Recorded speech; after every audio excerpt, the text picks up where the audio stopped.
오늘 우리에게 주시는 하나님의 말씀 다니엘 8장 1절부터 27절까지 말씀입니다. 다니엘서 8장 1절부터 27절까지 말씀. 이제 봉독하겠습니다. 하나님의 말씀 경청하십시오. 벨사살이 왕위에 오른 지 3년이 되는 해에 나 다니엘은 처음 본 것에 이어 두 번째로 환상을 보았다. 환상 속에서 보니 나는 엘람 지방 수산성 을레 강가에 서 있었다.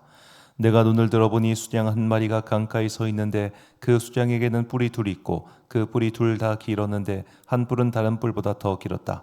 그 긴 것이 나중에 나온 것이다. 내가 보니 그 수장이 서쪽과 북쪽과 남쪽으로 들이받는데도 아무 짐승도 그 앞에서 대항하지 못했으며 그 손에서 구해낼 수 있는 이가 아무도 없었다. 그 수장은 자기 마음대로 하며 더욱 강해졌다. 이것이 무엇을 뜻하는지 알아보려고 생각에 잠겨 있을 때에 수렴소 한 마리가 서쪽으로부터 올라와서 땅에 두루다니는데 얼마나 빨리 달리는지 발이 땅에 닿지 않았다. 두 눈 사이에는 뿔 하나가 뚜렷이 보였다. 이 수렴소가 두 뿔을 가진 수장, 곧 내가 강가에 서 있는 것을 본 그 수장에게 다가가서 성난 힘으로 달려들었다.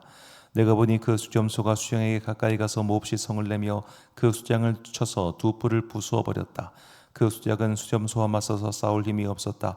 수렴소가 수장을 땅에 집어던지고 짓밟았으나 그 손에서 수장을 구해낼 사람이 없었다. 수렴소가 매우 강해지고 힘이 세워졌을 때에 그 큰 뿔이 부러지고 그 자리에 뚜렷하게 보이는 뿔넷이 하늘 사방으로 뻗으면서 돋아났다. 그 가운데에 하나에서 또 다른 뿔 하나가 작게 돋기 시작하였으나 남쪽과 동쪽과 영광스러운 땅 쪽으로 크게 뻗어나갔다. 그것이 하늘 군대에 미칠 만큼 강해지더니 그 군대와 별 가운데서 몇을 땅에 떨어뜨리고 짓밟았다. 그것이 마치 하늘 군대를 주관하시는 분만큼이나 강해진 듯하더니 그분에게 매일 드리는 제사마저 없애버리고 그분의 성전도 파괴하였다. 반역 때문에 성도들의 군대와 매일 드리는 제사가 그 뿔에게로 넘어갔다. 그 뿔은 하는 일마다 형통하였고 진리는 땅에 떨어졌다. 내가 들으니 어떤 거룩한 전사가 말하는데 또 다른 거룩한 전사가 먼저 말한 것, 그 거룩한 천사에게 물었다. 환상 속에서 본 이 일들이 언제까지나 계속될까? 언제까지나 계속해서 매일 드리는 제사가 폐지되고 파멸을 불러올 반역이 자행되고 성소를 빼앗기고 백성을 짓밟힐까? 다른 천사가 나에게 말하였다. 밤낮 2300일이 지나야 성소가 깨끗하게 될 것이다. 나 다니엘이 그 환상을 보고 그 뜻을 이해하려고 하는데 내 앞에 사람 모습을 한 것 같은 이가 서 있었다. 그때에 내가 을레 강의 두 언덕 사이에서 사람이 외치는 소리를 들었다. 가브리엘아, 이 사람에게 그 환상을 알려주어라. 그러자 그는 내가 서 있는 곳으로 가까이 왔는데 그가 올 때에 나는 무서워서 엎드렸다. 그가 나에게 말하였다. 이 사람아, 그 환상은 세상 끝에 관한 것임을 알아라. 그가 나에게 말할 때에 나는 얼굴을 땅에 대고 깊이 잠이 들었다. 그러나 그는 나를 어루만지면서 일으켜 세웠다. 그리고 그는 말하였다. 보아라, 하나님의 분노가 마지막 때에 어떻게 일어날 것인가를 내가 너에게 알려주겠다. 이 환상은 끝날에 정한 때에 일어날 일에 관한 것이다. 내가 본 수장의 두 뿔은 메대와 페르시아의 왕들이다. 그 수점소는 그리스 왕이고 눈 사이에 있던 그 큰 뿔은 그 첫째 왕이다. 그 뿔이 꺾이고 그 자리에서 생긴 네 뿔은 그 나라가 분열되어 일어날 네 나라다. 그 네 나라의 힘은 첫 번째 나라와 같지는 않을 것이다. 그들의 통치가 종말에 이를 때에 그들의 죄악이 극도에 이를 때에 뻔뻔스러운 임금 흉계에 능숙한 임금이 일어날 것이다. 그는 힘이 점점 세어질 터인데 그 힘은 제 힘이 아니다. 그가 놀라운 힘으로 파괴하고 하는 일마다 형통하며 강한 사람과 거룩한 백성을 파멸시킬 것이다. 그는 음흉하여서 매사에 속이는데 능숙하고 마음이 방자하여서 평화롭게 사는 사람을 많이 죽이며 만왕의 왕을 대적할 것이다. 그러나 사람이 손을 대지 않아도 그는 끝내 망할 것이다. 내가 너에게 설명한 아침과 저녁 제사 환상은 반드시 이루어진다. 그러나 아직 멀었으니 너는 환상의 비밀을 잘 간직해 두어라. 그때에 나 다니엘은 몹시 지쳐서 여러 날 동안을 앓았다. 얼마 뒤에 일어나서 왕이 맡긴 일을 계속하였으나 내가 본 그 환상 때문에 나는 몹시 놀랐고 그 뜻을 이해하지 못하였다. 아멘. 성도를 조롱하는 자들에게라는 제목으로 하나님의 말씀 선포하겠습니다. 자, 나중에 뒤에서 한 번 더 말씀을 드리겠지만 오늘 다니엘서에 보면 드디어 첫 번째 천사의 이름이 등장합니다. 가브리엘이라고 하는 천사의 이름이 등장하죠. 그러니까 구약 성경 전체에서 천사의 이름이 등장한 최초의 구절이 바로 오늘 본문입니다. 이제 신약 성경까지 총 포함해가지고 천사의 이름은 딱 두 개밖에 나오지 않습니다. 가브리엘과 미가엘 두 개만 등장하는데 이 가브리엘이라고 하는 이름의 뜻은 하나님의 강한 남성이라고 하는 뜻입니다. 그러니까 왜 굳이 강한 남성이라는 표현을 썼을까? 천사의 이름에. 그 이전까지 천사들에게는 이름이 없었거든요. 생각을 해보니까 이제 다니엘이 환상을 꿨습니다. 그런데 그 환상에 대해서 사람의 말로 구체적으로 설명하지 않으면 못 알아듣는 거예요. 그래서 하나님께서 가브리엘이라고 하는 분명히 사람의 형상을 하고 있는 한 천사를 보내셔서 다니엘에게 분명하게 설명하신 것이죠. 그 이전까지 천사의 형상은 그룹이라고 해가지고 이거를 그림으로 그리면 괴물입니다. 괴물. 날개가 뭐 여러 장 달려 있고 막 짐승의 형상하고 있고 해가지고 되게 막 무섭고 어떤 강렬한 인상인데, 이제 사람의 형상을 한 천사를 보내셔서 다니엘로 하여금 이 환상의 내용을 분명하게 알아듣게 말씀하시죠. 자, 그 환상의 내용은 이제 역사 속에 나타난 분명한 사건을 기반하고 있습니다. 본문 21절을 보니까요. 털이 받은 수념소는 곧 헬라 왕이요 그의 두 눈 사이에 있는 큰 뿔은 곧 그 첫째 왕이요. 헬라 왕 그리고 첫째 왕은 바로 그 유명한 정복왕 알렉산더를 뜻합니다.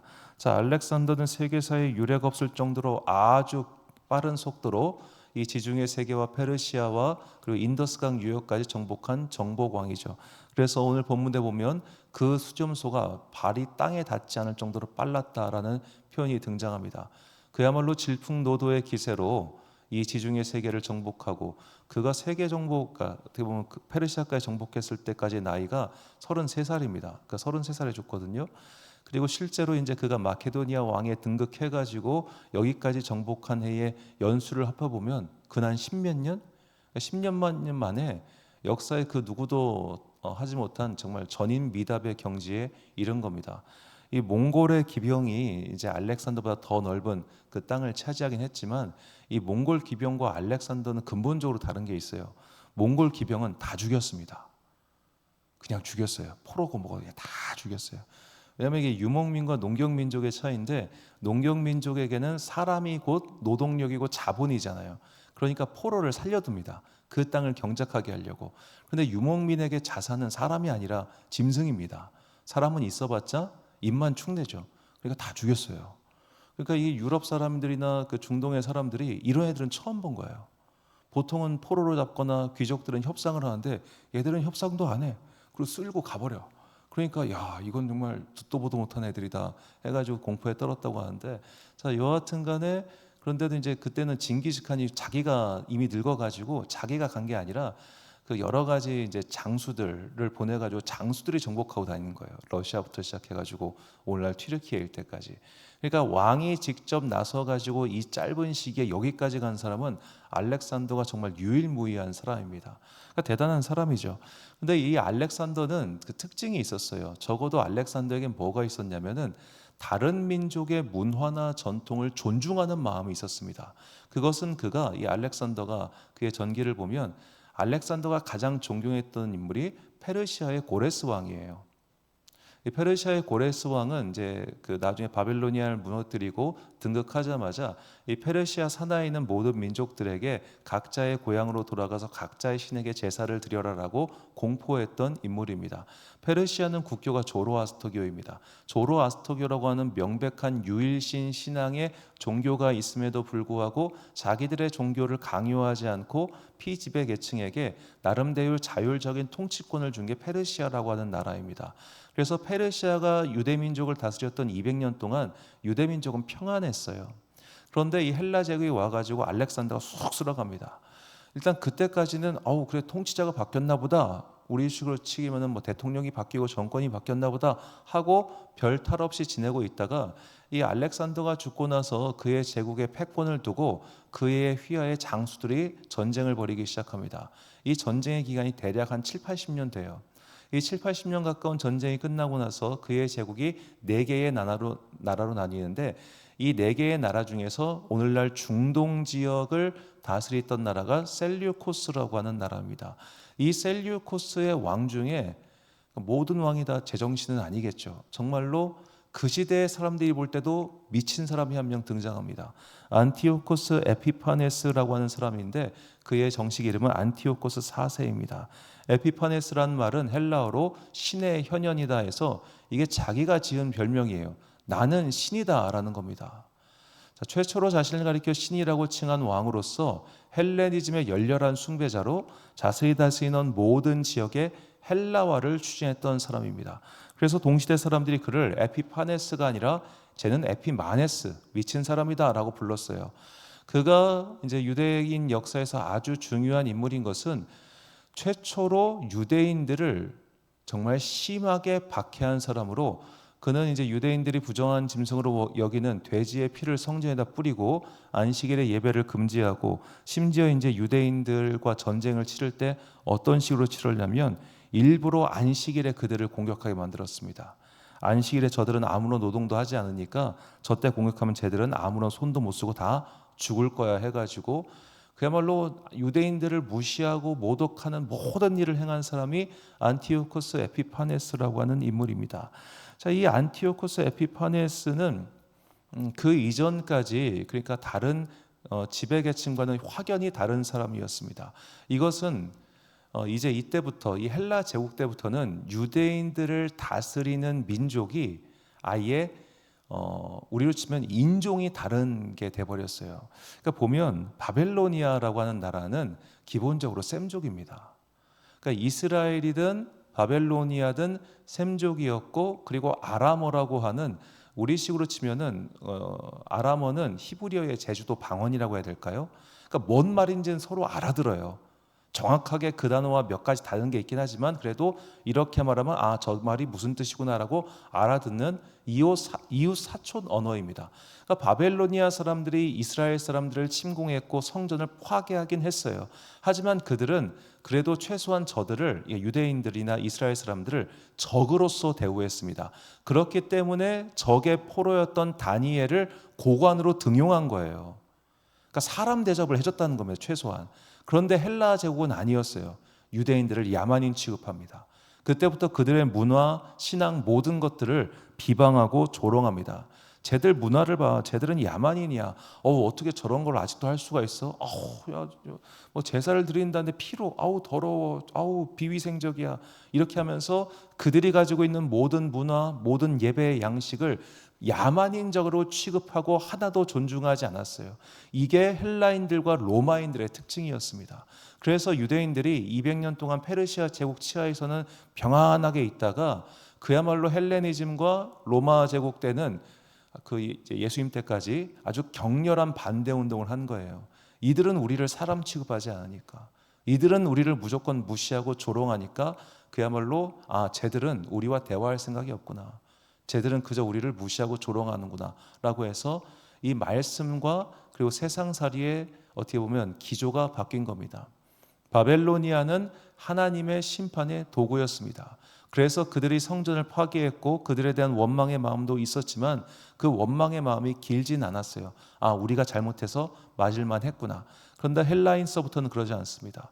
저들은 그냥 우리를 대적하고 그냥 우리를 괴롭히는 것을 즐겨하는 나쁜 엑스들이구나.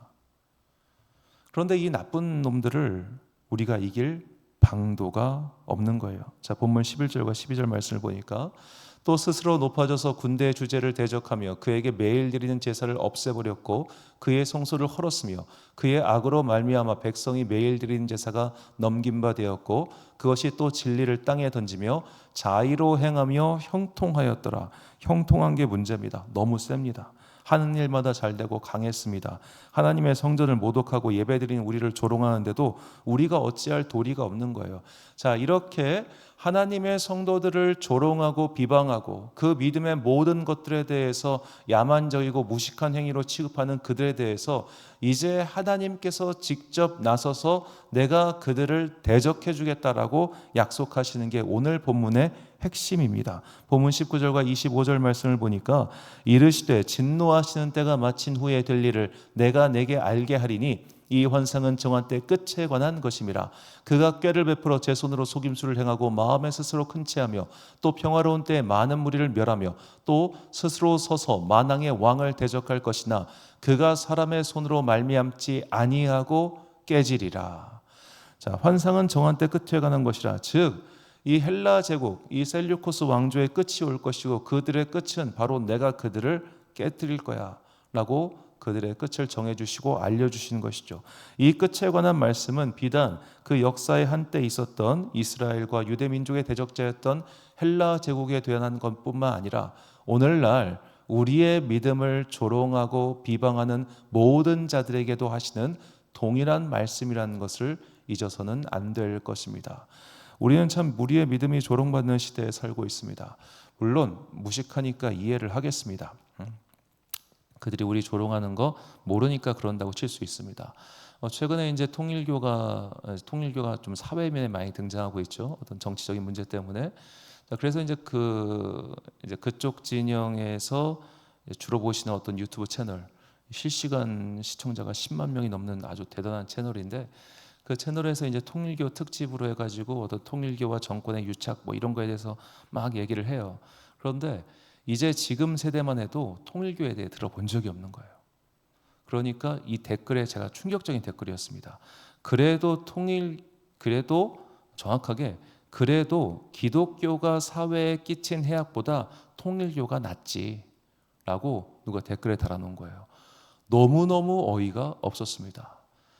통일교는 사람을 암살하는 종교입니다. 통일교 간부에 의해 암살당한 오늘날 이단 연구소장의 아버지 탁 소장님, 그분이 통일교에 의해서 암살당해요. 통일교가 최초의 교세를 어떻게 확보했냐? 이 시간 새벽에 말하기도 더러운 피가름 교리부터 시작해가지고 온갖 일들이 통일교 안에서 벌어졌습니다. 그리고 통일교 안에서 지금까지도 그 권력 문제를 두고 이제 문선명의 아들들, 결국 이제 막내 아들이 승리를 하긴 했는데 그런 식의 싸움이 있었죠. 통일교는 국내에서 돈을 벌어서 미국에서 무기회사를 쌓아가지고 미국에 있는 무기회사를 바탕으로 돈을 벌었고, 오늘날 여기에 있는 선문대학교부터 시작해서 어마어마한 돈을 가지고 있는 그런 기업 집단입니다. 오죽하면 그때 IMF 터졌을 때 김영삼을 찾아가가지고 통일교를 국교로 세워주면 이 나라 빚 다 갚아주겠다고 할 정도였습니다. 통일교에서 합동 결혼식이 벌어지면 외국에서 명사들이 초청됩니다. 애당초 그 합동 결혼식의 의미조차도 다 그 교리와 관련된 것이고 굳이 제 입으로 얘기하지 않겠습니다. 정말 교리 자체가 더럽습니다. 자, 그런데도 사회에 해악을 끼치지 않았다고요? 그런데 사람들은 지금 그렇게 취급하고 있는 거예요. 우리를 컬트 종교처럼 생각합니다.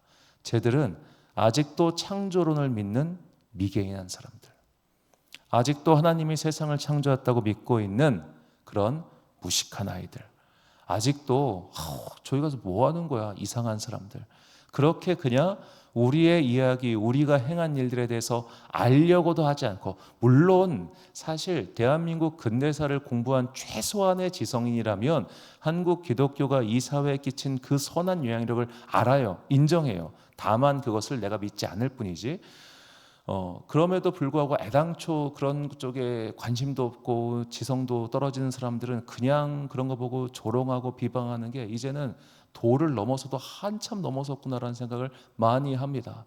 우리의 믿음이, 우리의 신앙생활이 조롱받고 있는 시대입니다. 우리가 무엇을 잘못한 게 있기 때문에 그것에 대해서 정당한 비판을 받아야 된다면 당연히 수용하고 바꿔야겠지만, 이제는 우리가 믿고 있는 그 믿음 자체를 조롱하잖아요. 하나님이 세상을 창조하셨다고 하는 사실 기독교의 신앙의 출발에서 있는 이 믿음 자체도 그들은 쟤들은 아직도 저래 라고 하는 일단 조롱부터 하잖아요. 그렇게 처음부터 조롱을 하고 나니까 그 안에 있는 여러 가지 율법에 대해서도 그들은 당연히 조롱하지 않겠습니까? 그러니까 이게 있어요. 우리는 세상 사람들, 하나님을 믿지 않는 사람들을 조롱하지 않습니다. 안타까워하죠. 그런데 세상 사람들은 우리의 믿음을 조롱하는 자들이 많습니다. 이것은 우리가 그들을 사람으로 대하는 것에 비해서 그들은 우리를 야만인으로 대하는, 마치 바벨로니아 사람들을 대하는 유대인들의 마음과 그리고 헬라 사람들이, 로마 사람들이 유대인들을 대하는 마음과 똑같다는 거죠. 자, 이렇게 하나님의 사람들이 비방을 당하고 있는 이때에 하나님께서는 우리에게 분명히 약속하십니다. 뭐냐? 내가 그들과 대적해 주겠다. 너희의 힘으로 그들을 못 싸워. 너희의 힘으로 너희 믿음을 조롱하고 너희 믿음을 까부수려고 하는 자들, 너희는 못 싸워. 내가 그들을 대적해 줄 거야. 내가 너희를 지켜줄 거야 라고 오늘도 분명히 약속하시죠. 우리는 오늘도 내가 만나는 사람들 사이에서 때로는 내 믿음을 숨기고 살고 싶을 때가 있을 겁니다. 내가 교회 다닌다고 하는 걸 대놓고 드러내기가 조금 난감할 때가 있을 겁니다. 왜냐? 믿음을 드러내면 비웃던가 이용당하던가 둘 중 하나인 경우가 이 사회에서 너무 많기 때문입니다. 그렇게 내가 내 힘으로 어찌할 수 없는 오늘 우리의 믿음을 공격하는 자들을 향해서 하나님께서는 이렇게 말씀을 하십니다. 히브리서 3장 13장 5절부터 6절까지 말씀 우리 같이 한 목소리로 봉독하겠습니다. 시작. 돈을 사랑하지 말고 있는 바를 족한 줄로 알라. 그가 친히 말씀하시기를 내가 결코 너희를 버리지 아니하고 너희를 떠나지 아니하리라 하셨느니라. 그러므로 우리가 담대히 말하되 주는 나를 돕는 이시니 내가 무서워하지 아니하겠노라. 사람이 내게 어찌하리요 하노라. 아멘. 사랑하는 지혜빛 광성교회 성도 여러분, 그리고 이 새벽 함께 깨우고 계신 귀한 주님의 자녀 여러분, 사람이 우리를 어찌할 수가 없습니다. 비방당하고 조롱당하고 우리의 믿음을 무시당하는 그런 일이 있다 할지라도 결국 그들의 그런 것들도 하나님께서 다 기억하시고 우리의 믿음을 지켜주시기 위해서 그분께서 지금도 일하고 계시다는 것을 결코 잊지 마십시오.